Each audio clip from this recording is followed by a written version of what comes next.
si Audrey ay nagmamadaling pumasok ang tatlong babae sa isang salon. Audrey was wearing a hat and an eyeglass to hide her identity. Mahirap na dahil maaaring may makakilala sa kanya. Pagkapasok ng salon ay sa kanya lamang hinubad ang suot na salamin at sombrero. Ba't ba kayo parang nagmamadali? May paa ako, okay? Piglas niya sa mga ito nang paupuin siya ng dalawa sa isang swivel chair kaharap ang isang salamin. We're here to relax nga. Ulit-ulit. Nakapamewang na wika ni Rhea. Magre-relax? Sa itsura niyo palang dalawa, hindi pa ata nagsisimula ang araw, ang haggard niyo na. Natatawang ani Audrey at tiningnan ang refleksyon ng dalawa sa salamin. Sa pagmamadali kasi nilang pumasok ng mall ay hindi na magkanda o gaga ang dalawa na tila may humahabol sa kanila o sila ang may hinahabol. Che! Ismid ni Tiffany. Hindi porka blooming ka araw-araw, ang lakas mo namang okray sa amin ha? Tumigil-tigil ka dyan at mapopoklatan ka talaga sa akin. Tuloy ang napatawa sa Audrey sa sinabi nito. For now, naupo si Rhea sa katabi niyang swivel chair. Kailangan nating maalis lahat ng isipin sa buhay. Isipin lang natin ang relaxation. Mas lalo tayong nagmumukhang matanda dahil sa stress kaya lumilito ang mga wrinkles. Anito at hinilot-hilot ko noong mukha. Napansin ni Audrey mula sa refleksyon ni Tiffany na kinakausap ang isang staff ng salon at may ibinulong. Nang bumalik ito at naupo sa kaliwa niya ay binalingan niya ito ng tanong. Ano yun? Bakit may pabulong kapag naalalaman sa staff? Wala. Nakilala ko kasi yung may-ari nitong salon. May pinasasabi lang ako. Napatangu-tango na lamang sa Audrey na umayos ng pagkakaupo na lumapit na sa kanila ang tatlong stylist upang ayusan sila. They spent 3 hours of relaxing on that salon parlor. Habang inaayusan ay napa-foot spa at manicure at pedicure din sila. Audrey did really relax at nakalimutan na niyang isipin na bumabagabag sa kanya. Hoy, tara doon sa butik. Aya naman ni Rhea nang makalabas sila ng salon. May nakita ako magagandang sapatos at dress doon noong nag-window shopping ako noong nakaraang araw. Ay, bet ko yan. Matagal-tagal na rin noong huling nakapag-shopping ako. Segunda mano naman ni Tiffany. Mula'y nagpatianod na lamang sa Audrey sa dalawa nang hilahin naman siya ng mga ito sa sinasabing butik. Pagpasok pa lamang ay agad silang sinalubong ng owner ng butik. Good day, ma'am. Are you here to start a preparation? Bungiting-an ito sa kanila. Nagtataka ang tingin na binalingan ni Audrey ng tingin ang dalawang kasama. Preparation? Kako? Preparation para sa... Agad na nangalap sa hangin ang masasabi si Rhea. Magpapaganda. Napahinga naman ng maluwag sa Tiffany sa tabi. Hindi ba? Siyempre, after natin magpasalon, hindi mabubuo kung wala tayong shopping-shopping. Dagdag pa nito. Ito Audrey, try mo to. Agaw pansin ni Tiffany at pinakita sa kanyang hawak na Diana-style dress. Lumapit siya dito at tiningnan ang dress. Hindi ba masyadong revealing? Tansya niya at tinawakan ng laylayan. Anong revealing? Iyon nga mga sinusuot mo dati sa mga photo shoots mo, mga halos kinulang na stela. Pambabasag naman ni Rhea sa kanya. Iba nun, iba ngayon. Huwag mo kong artehan puentas ha. Naku, nanggigigil ako sa'yo. Kamot ni Rhea sa ulo. Tama na yan. Halika na at sukatin mo na ito. Awat ni Tiffany at dinala siya sa fitting room. Ilang magaganda at mamahaling mga damit, sapatos at accessories ang mga naisukat ni Audrey. Halos lahat ay si Rhea at Tiffany ang pumili noon para sa kanya. Hindi naman siya nagreklamo dahil maging siya ay nagustuhan ng mga iyon. Hawak ang sinukat na dress ay lumabas na siya ng fitting room nang makapagpalit. I like this one. Maganda ang talang ginamit. She handed over the dress to the sales lady. You want me to add this to your chosen clothes, ma'am? Tanggap nito sa inilahad niya. Yes, please. Thank you. Ngiti niya rito. Nasa counter na sila Rhea at Tiffany upang bayaran ang mga binili. Nag-ikot-ikot muna siya habang naghihintay sa mga ito. Pumunta siya sa kung saan maayos na nakadisplay ang mga sapatos at bags at tumingin mula sa mga iyon. Sa kanyang paglingon ay minahagip ang kanyang mga mata. Napatitig na siya rito at hindi na malayang dilana na siya ng kanyang mga paa palapit sa sphere glass na kinalalagyan nito. It was a long white wedding gown. Animo mga diamante ang disenyo nito dahil tila kumikinang ito kung titingnan. Ang mga burda ay maayos na tila inukit sa tela ng mga mapagpalang kamay ng anghel. Sa tanang buhay ni Audrey ay iyon na ata ang pinakamagandang wedding gown na nakita niya. She wonders who designed this magnificent masterpiece. Napaka-elegante at napakahusay ng pagkakagawa. Do you want to try this, ma'am? Napapitlag sa Audrey nang lumapit sa kanyang owner ng boutique. No. No, thank you. Magalang niyang tanggi. I was just mesmerized with it. May I ask who the artist was? Tanong niya na hindi pa rin inaalis sa mga mata sa gown. This is one of our exclusive gowns na bibihira lang namin ipakita sa publiko. And sorry to inform you, ma'am, but hindi namin maaaring sabihin ng designer nitong gown. Ayon na rin sa kagustuhan ng mismong artist. Pahayag dito. Oh, is that so? Tatango-tango na lamang si Audrey. Pero napakagaling ng pagkakagawa ng kung sino man designer na iyon. No doubt, at isa ito sa mga exclusive piece niya. Well, you can try to wear it, ma'am. Agad na napalingon sa Audrey dito. Pero hindi ba sabi mo isa ito sa mga exclusive gowns na meron kayo? Why are you allowing me to try it? The lady genuinely smiled to her. Since kayo ang unang nakapansin, siguro, I'll give exception na din. Kabit balikat nito. Bagong display pa lamang namin ito at kayo ang unang nakapansin. Sayang naman kung maninilaw na lang ang gown nang wala man lang na nakakasuot, hindi po ba? Muling napatingin sa Audrey sa spear glass. Unang lapat ng tingin pa lamang niya rito ay talagang namagnetismo na ang kanyang atensyon. It looks so stunning kumpara sa ibang gowns na nandoon. Do you want to try it? Muling tanong ng katabi. Matapos mabayaran ang mga pinamili ay pinalagay na sa sakyan ni Tiffany ang mga bags sa staff ng boutique. 3 silang namili kaya madami-dami din ang mga nabili nila. Nilingon niya si Rhea na nakaupo sa sofa habang kinukutingting ang hawak nitong phone. Where's Audrey? Nag-angat ang tingin si Rhea sa kanya at nagbalingalinga. Nandito lang yun kanina. Tumayo ito at hinanap ang babae. Audrey? Here's your card, ma'am. Agaw pansin ng cashier kay Tiffany. Thank you. Ngiti niya rito at sumunod kay Rhea. Audrey? Tumingin si Rhea sa mga sulok-sulok ng boutique. Nakita mo na ba siya? Hindi pa nga eh. Alam ko kanina nandito lang yun. Kamot ni Rhea sa ulo. Baka naman may pinuntahang iba. Baka nagpaalam sa'yo pero hindi mo lang narinig. Hinuha ni Tiffany. Shucks, baka nga. Natampal ni Rhea ang noo. Halika na, baka may makakilala pa doon at pagkaguluhan. Hila nito kay Tiffany palabas ng boutique ng, Hey! Boses ni Audrey na ikinatigil ng dalawa. Saan kayo pupunta? Napalingon sila Tiffany at Rhea sa fitting room nang humawi ang mga kortina at tumambad sa kanila ang eleganteng bride na tila anghel na bumaba mula sa langit. Mahal na mahal talaga si Audrey ng may kapal dahil nagmistula itong anghel na ipinadala sa lupa. Tila tinakasan ng kanilang kaluluwa ang dalawa nang makita sa Audrey. She gave them goosebumps down to their spines. Hindi makapaniwala mga ito sa nakikita. The dress was perfectly suited her small frame as if it was made only for her. Bawat sukat ay nagtutugma sa balingkinita nitong katawan at ang mga maliliit na diamanteng nakadesenyo dito ay tila mga bituin na kumikinang. Umagay din ang ayos ng buhok nito na naka-messy bun. Her makeup was just so natural kung titingnan. She looks like a princess na lumabas sa isang fairy tale book. What do you think? Maganda ba? Tanong ni Audrey at tiningnan ng sarili. Ilang beses na napakurap-kurap ang dalawa upang siguraduhin na hindi ang mga ito namamalikmata. Kami ba pinagloloko mo? Day, kulang na lang sambahan at groom. Hindi makapaniwalang wika ni Rhea. Nang mapagtanto ang sinabi ng katabi palihim na siniko ni Tiffany ito, pinanlakihan niya ito ng mata at palihim na sumenyas. Talaga? Hindi ba nagmukha ko mataba? Nope, don't be insecure, Audrey. Iling na Tiffany at lumapit sa kanya. Hinawakan nito ang dalawa niyang kamay at mainam na tiningnan siya. You know what? Motherhood really suits you. You're blooming effortlessly. Ikaw na ang pinakamagandang bride na nakita ko. Ngiti ng kaibigan at pinisil ang kamay niya. Napangiti sa Audrey dahil sa sinabi nito. Thank you, Tiff.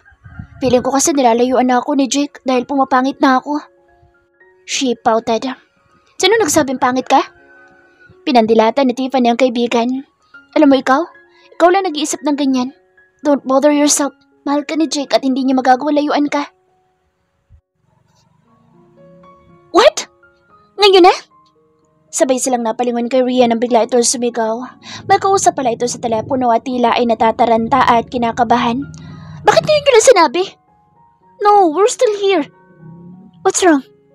Tanong ni Tiffany. Okay. We'll be there in a minute.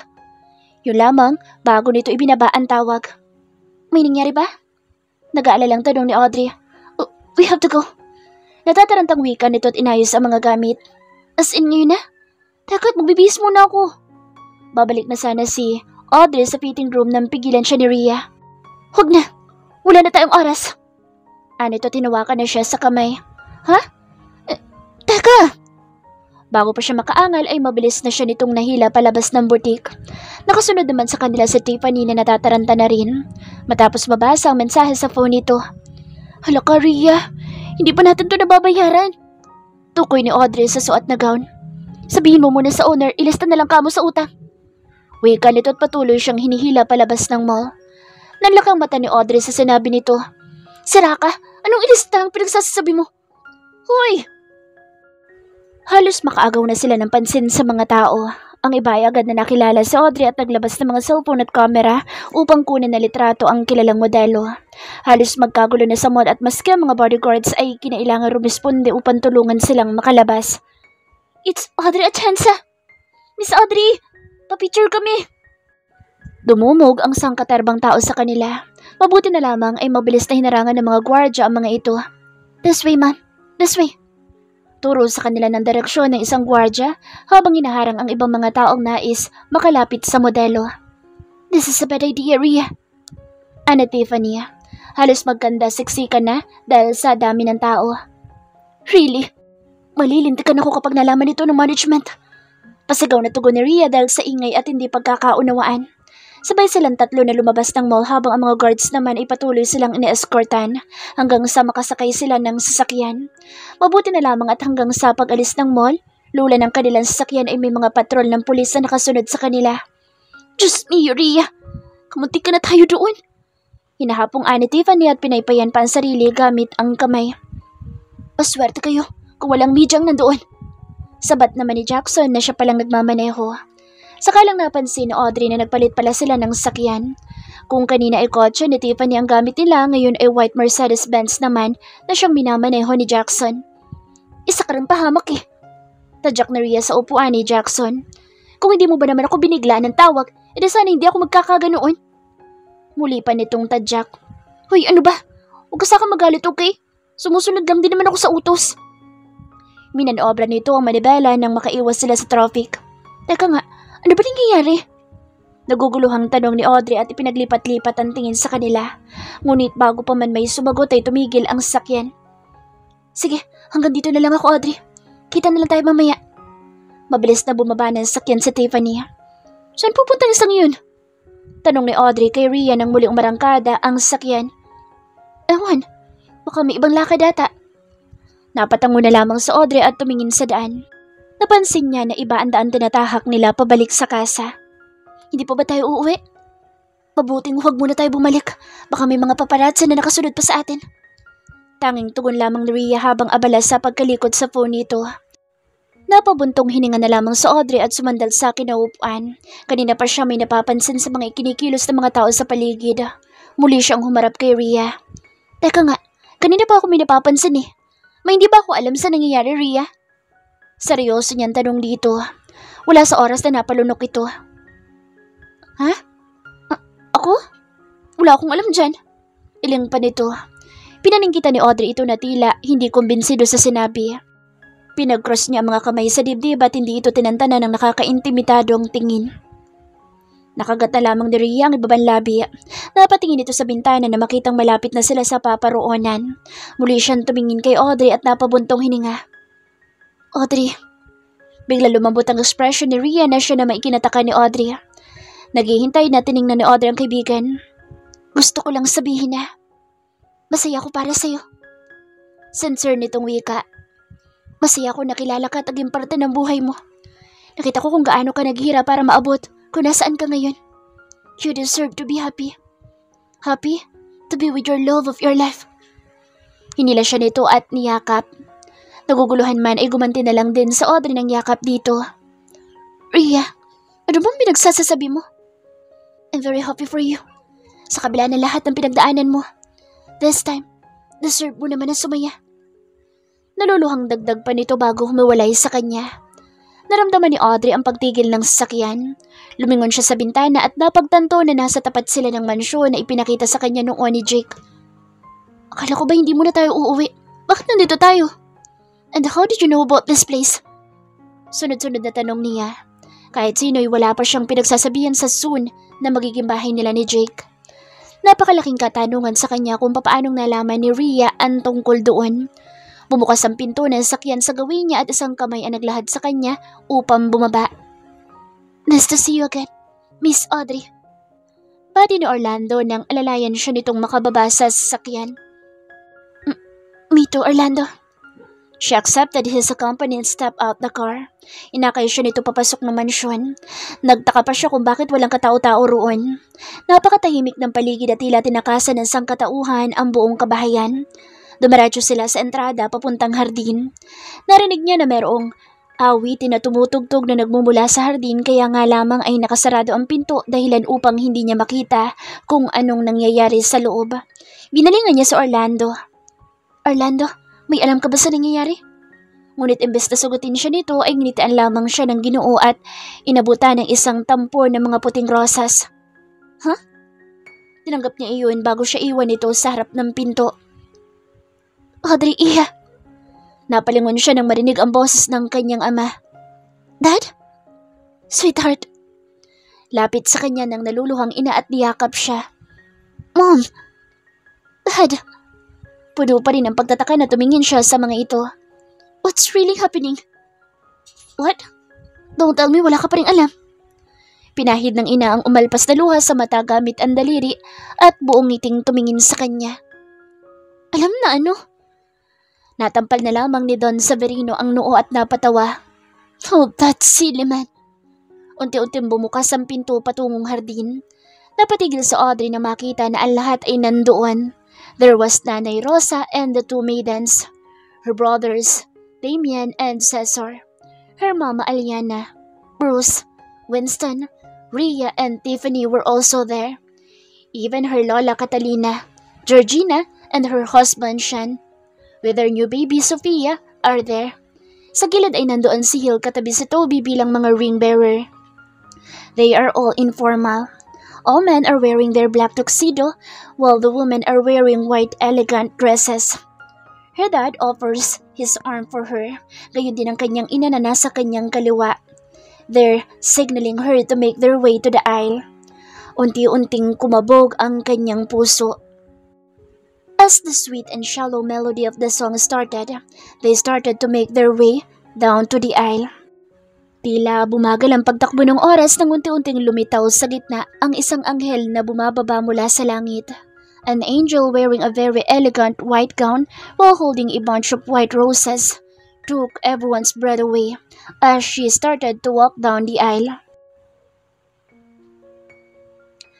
Pakiramdam ni Jake ay panandali ang tumigil sa pagtibok ang kanyang puso nang masilayan ang babaeng kanyang matagal na pinangarap. Maski ang kanyang utak ay sandaling tumigil sa pagproseso at ang kanyang buong tuon ay napako sa lumitaw na napakagandang Diyosa.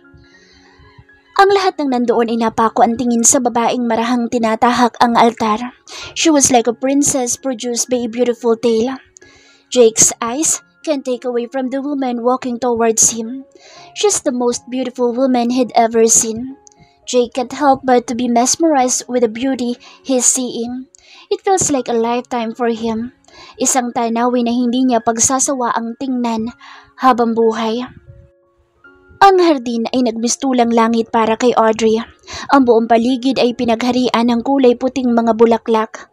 Maging ang kanilang dinadaanan ay nagkalat ang mga puting talulot ng rosas. Many bunches of flowers are perfectly queuing both sides of the long aisle, making its way to the gazebo. Wala na ang dating lumang gazebo na kanyang unang nakita noon.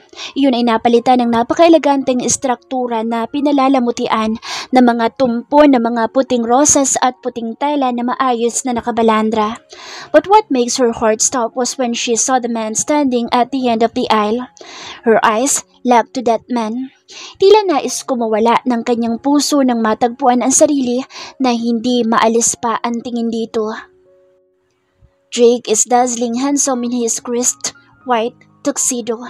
Napaka matipuno nitong tingnan kahit sa malayuan. He's the sexiest groom she'd ever seen and she's so lucky that the groom was here. Heavenly, yeah, that man is mine. Bulong ng kanyang puso. Tila na magnetismo na ang kanyang mata dito at hindi na niya magawa pang ialis dito ang tingin. She can't hold back her tears anymore. Bahala na kung pangit siya. Ang mahalaga ay ang sobrang kasiyahang kanyang nadarama sa mga oras na iyon. Hindi na magawa pang kumurap ni Jake. He doesn't want to miss even a nanosecond of this moment. He wants to capture every step, every breath, every blink she does to his memory. For him, this is one of the most precious gifts that God gave him. Her. You're a lucky one, man. Anis sa kanya ni Victor na siyang best man niya. Katabi nito ang kanyang ama na tumatayo bilang kinatawan. Yes. Yes, I am.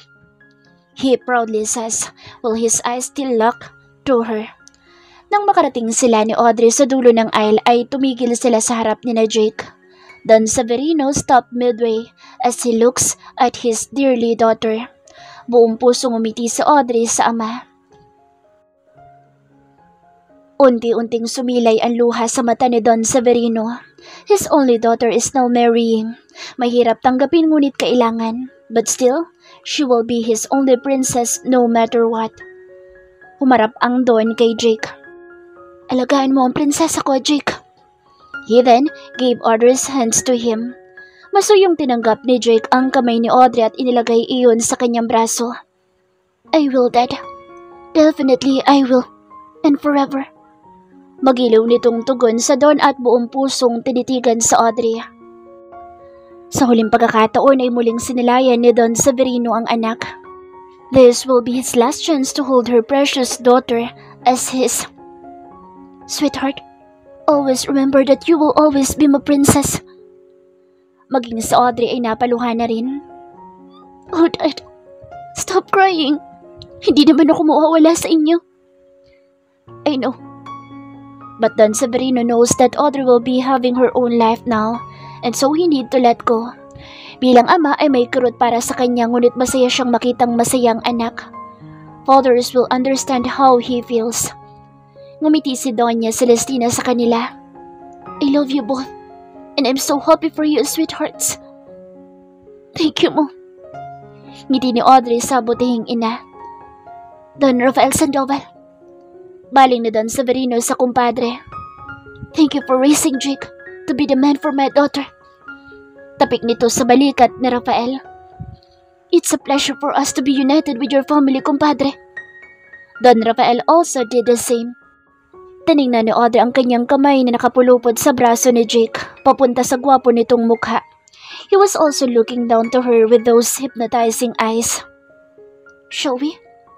Tanong nito sa kanya.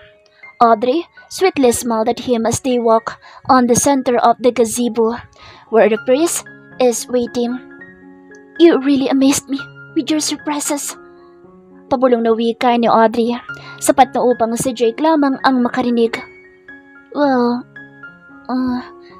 sorry if I caught you off guard. Oh, love, don't be. I love your surprises at hindi ako magsasawa sa mga iyon.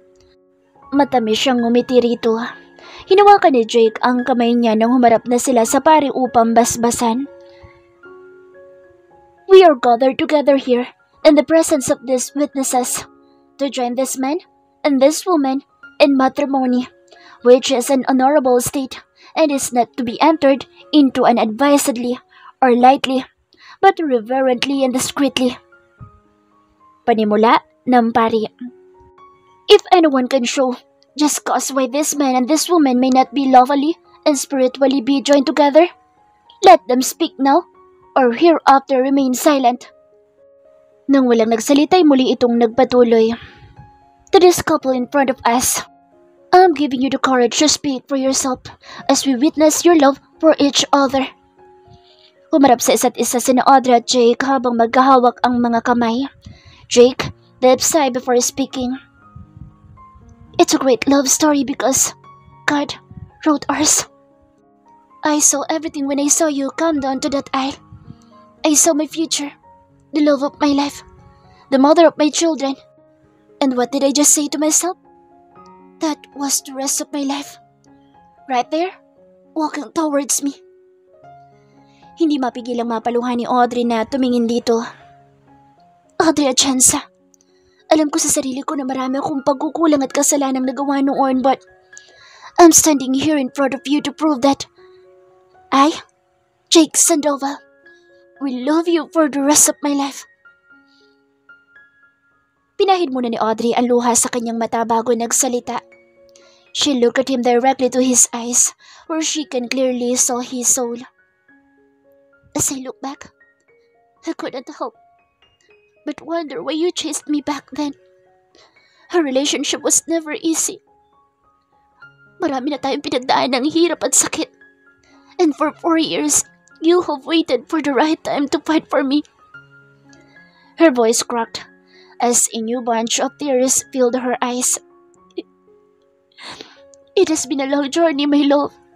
And now, we are finally getting married. Jake can't hold back his tears anymore. His heart was pounding of joy and love. Jake, sa dinami-raming nangyari sa ating pagsubok, my love for you didn't change.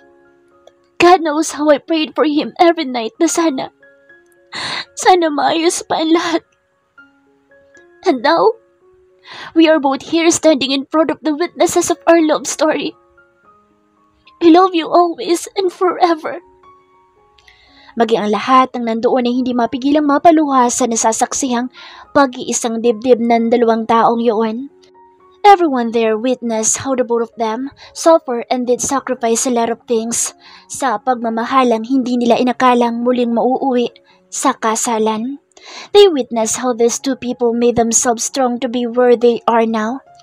Bubaling ang pari kay Jake. Jake Sandoval, will you take this woman to be your wedded wife? To live together in the state of matrimony? Will you love, honor, and keep her in sickness and in health, and forsaking all others? Keep yourself only unto her, as long as you both shall live? Jake lovingly looked at her and squeezed her hands. I do, Father. The priest turned to Audrey. Audrey Atienza Fuentes, will you take this man to be your wedded husband? To live together in the state of matrimony? Will you love, honor, and keep him in sickness and in health, and forsaking all others? Keep yourself only until him, so long as you both shall live? Audrey, still looking at Jake, answered, I do, Father. For as much as Jake Sandoval and Audrey Atienza Fuentes have consented together in wedlock, and have witnessed the same before this company, and there to have given and pledged their troth, each to the other, and have declared the same by joining hands. Lumapit ang cute na si Hill kasamang asong sa Toby sa kanila. Hill was holding a small pillow where the rings are laying. Kinuha ni Jake at Audrey ang dalawang singsing mula roon. Thanks, buddy. Kinulo ni Jake ang buhok ng batang si Hill na siya namang ikinasimangot nito. Napatawa ang lahat dahil sa kakyutan na hatid ng dalawa. Toby was also wearing a black vest with a red bow.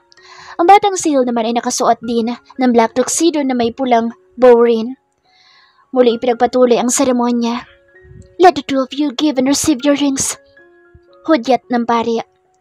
Jake takes Audrey's left hand and inserted the ring on her ring finger. I, Jake Sandoval, take thee, Audrey Atienza Fuentes, to be my wedded wife, to have and to hold, from this day forward, for better, for worse, for richer, for poorer, in sickness and in health, to love and to cherish, until death do us part. It's Audrey's turn to do the same thing. She held Jake's left hand and inserted the ring on his ring finger. I, Audrey Atienza Fuentes, take thee, Jake Sandoval, to be my wedded husband, to have and to hold, from this day forward, for better, for worse, for richer, for poorer, in sickness and in health, to love and to cherish, until death do us part. Now, By the authority vested in me, by the Almighty God, I now pronounce you to be husband and wife, and extended to you my best wishes for a successful and happy married life together. Ladies and gentlemen, may present Mr. and Mrs. Sandoval.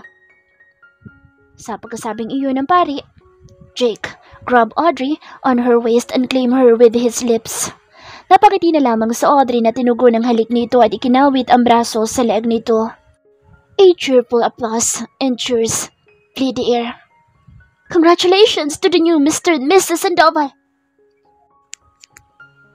Matapos ang buong araw ng kasiyahan at walang sawang pagko-congratulate sa kanila ay maghahating gabi na nang matapos ang pagdiriwang at sabay na umakyat ng kwarto sina Audrey at Jake habang akay ni Jake sa Audrey sa kanyang mga bisig. It's been a tradition to carry the bride by the groom as they walk into their room. Pampaswerte at buenas daw iyon para sa mga bagong kasal para sa masaganang takbo ng buhay mag-asawa. Nakakawit ang mga kamay ni Audrey kay Jake habang buhat-buhat siya nito sa matitipuno nitong bisig. They took the stairs up to their room. You can put me down. Now, Jake. Ani Audrey, nang tuluyan na silang makapasok sa sariling kwarto. Ngunit hindi siya pinakawalan ni Jake. Bagkus ay mas sinigpitan lamang nito ang pagkakahawak sa kanya. Jake kicked the door to shut and headed to the bed. Jake, sabi ko pwede mo na akong ibaba. Napatili sa Audrey nang sabay silang bumagsak ni Jake sa kama. Napatawa si Audrey dahil dito. Nakapaibabaw si Jake kay Audrey na niyakap ang asawa. Finally, masusoli na kita. Tumatawang yumakap pabalik sa Audrey dito. Akala ko nga hindi na matatapos ang party. Sa reception kasi ay halos hindi gaanong nagkasama ang dalawa dahil na rin sa kanya-kanyang mga gimmick. Though pulos mga malalapit na kamag-anak at kaibigan lamang ang nandoon, ay may kanya-kanya din silang inasikaso. Nandoon pa nga at may mga palarong game na sinalihan ng lahat, mapabata man o matanda. Mga nakagawi ang gawain tulad na lamang ng paghahagis ng bride's flower sa mga dalaga at marami pang iba. Jake buried his face on her neck and smelled her sweet scent. Now, I can call you my wife. Pagbibigay diin ito sa sinabi at mas lalong hinigpitan ng pagkakayakap kay Audrey. Muling napatawa si Audrey. And finally, also I can call you my husband. Kaya niya sa sinabi nito.